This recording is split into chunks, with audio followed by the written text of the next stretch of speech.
Madam ఇప్పుడు ఈ పీసీఓడికి ఫస్ట్ మెయిన్ రీజన్ స్ట్రెస్ అని అనుకోవచ్చు. స్ట్రెస్ ఒకటి, దాని తర్వాత ఏంటి అంటే food habits, sedentary lifestyle ఒకటి, excessive intake of sugars, carbohydrates ఎక్కువ, అంటే బ్యాలెన్స్ ఆఫ్ మీల్ అనేది ఉండాలన్నమాట. సో కార్బోహైడ్రేట్స్ ఇంటేక్ ఎక్కువ తీసుకోవడం వల్ల ఏంటి అంటే మనకి అది it is not energising your body, it is creating another problem ఏంటి అంటే ఇన్సులిన్ రెసిస్టెన్స్ అనేది రావడం. సో పీసీఓడి ప్రాబ్లంతో పాటు if you have hyperandrogenism and even insulin resistance ఎక్కువ ఉంది అంటే then it is leading to another condition PCOS అంటాం అనమాట, దాన్ని సిండ్రోమ్ అంటాము. సో పీసీఓడిలో ఏంటి అంటే మనకి ఇరెగ్యులర్ పీరియడ్స్ ఉండడము, వెయిట్ గెయిన్ ఎక్కువ అవ్వడము, తర్వాత దాంట్లో ఎగ్ ఫార్మేషన్ అనేది సరిగ్గా రాకపోవడము, తర్వాత ఓవరీస్లో పాలిసిస్టిక్గా అంటే చాలా ఎగ్స్ ఉన్నట్టుగా కనిపించడము. సో ఇది అంతా. దాని తర్వాత పీసీఓఎస్కి వచ్చేసరికి ఏంటంటే ఈ హైపర్ ఆండ్రోజనిజము, దానివల్ల మనకి యాక్నే డెవలప్ అవ్వడము, తర్వాత హెయిర్ డెవలప్మెంట్ అవ్వడము, తర్వాత ఇక్కడ అంతా నల్లగా అవ్వడము, ఎకాంథోసిస్ నైగ్రికెన్స్ అంటాం అనమాట. సో ఇవన్నీతో పాటు you're directly or indirectly pushed towards metabolic disorders అనమాట.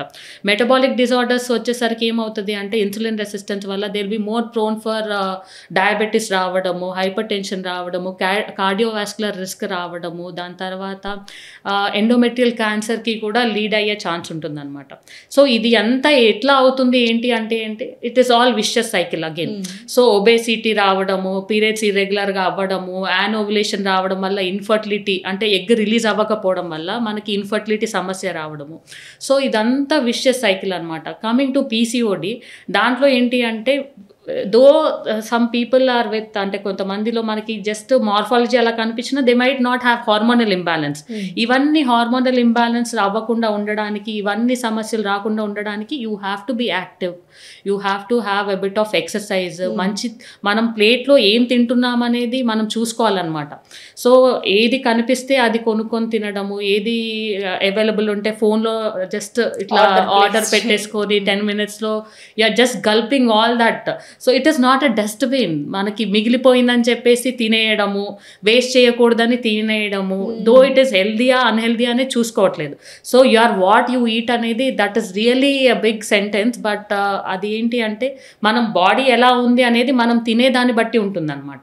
సో ఆ తీసుకునే క్వాంటిటీ కూడా కొంచెం లిమిటెడ్గా తీసుకోవడము, వేస్ట్ అవుతుంది అని చెప్పేసి డస్ట్బిన్లో డంప్ చేసినట్టుగా డంప్ చేసుకోకపోవడం అనేది మనం చేయాల్సిన పని. అండ్ అలానే మ్యామ్, సో ఇందాక వరకు మీకు ఏం తినకూడదో చెప్పారు, సేమ్ టైం ఏం తీసుకుంటే బెటర్ అంటారు? సో బేసికల్గా ఏంటి అంటే వాళ్ళ బాడీ వెయిట్ బట్టి, వాళ్ళ బాడీ హైట్ బట్టి ఫస్ట్ ఆఫ్ ఆల్ వాళ్ళ బిఎంఐ ఎంత ఉండాలి అనేది వాళ్ళు చూసుకోవాలన్నమాట. సో ఐడియల్ బిఎంఐ ఏంటి అంటే 18 నుంచి 24 వరకు ఉండాలన్నమాట. సో వాళ్ళ హైట్ బట్టి వెయిట్ బట్టి క్యాలిక్యులేట్ చేసుకోవాలి. సో బిఎంఐ వెయిట్ మెయింటైన్ చేసుకోవడానికి ఏంటి అంటే వాళ్ళు హెల్దీగా తీసుకోవడం. So avoid more processed packaged food తీసుకోవడము, తర్వాత ఎక్కువ ఆయిలీ ఉన్న ఫుడ్ తీసుకోవడము, కనిపించిందల్లా తీసుకోవడము. Everything is very tempting right now. ఇప్పుడు మనం వెళ్ళిన మార్కెట్స్ చూసినా, ఎక్కడికి వెళ్ళినా కానీ మన ఐ ఎక్కడికైతే వెళ్తుందో those are the target areas where they are displaying all this junk food అనమాట. ఎస్పెషలీ చాక్లెట్స్ కానీ, తర్వాత ఐస్ క్రీమ్స్ కానీ, ఇవన్నీ కూడా అనమాట. Nobody is cooking in the houses right now. అంతా కూడా ఏంటి అంటే బయటికి వెళ్ళి తినేద్దాం. పూర్వంలో ఏంటి అంటే ఒక రెస్టారెంట్కి వెళ్తున్నామంటే it used to be very exciting for the kids. ఇప్పుడు ఏంటి అంటే ఇంట్లో వండుతున్నామంటే వెరైటీ అయిపోయింది. ఇంట్లో వంట అంటే అమ్మో ఇంట్లో వంటనా మరి ఏం చేస్తున్నారు అనేసి అట్లా అయిపోయింది అనమాట. బయటికి వెళ్ళి తింటున్నాము అంటే ఇట్ హ్యాస్ బికమ్ రొటీన్ అనమాట. రొటీన్ బయటికి వెళ్ళి తింటే ఇంకా అయిపోతుంది. 2 minutes. ఇప్పుడు అందరికీ కూడా రిజల్ట్స్ కూడా 2 minutesలో కావాలి. 2 minutes మ్యాగీ నూడిల్స్ లాగా. సో వీళ్ళు లైఫ్ స్టైల్ చేంజెస్ చేసుకొని, తర్వాత డైటరీ చేంజెస్ చేసుకొని, it is all multi disciplinary approach అండి. సో ఏంటి అంటే మనకి స్టార్ట్ అయిన దగ్గర నుంచి ఒబేసిటీతో పాటు, ఇరెగ్యులర్ పీరియడ్స్తో పాటు, తర్వాత న్యూట్రిషన్ అనేది, తర్వాత ఎక్సర్సైజ్ అనేది కంపల్సరీగా చేయాల్సి వస్తుంది అనమాట.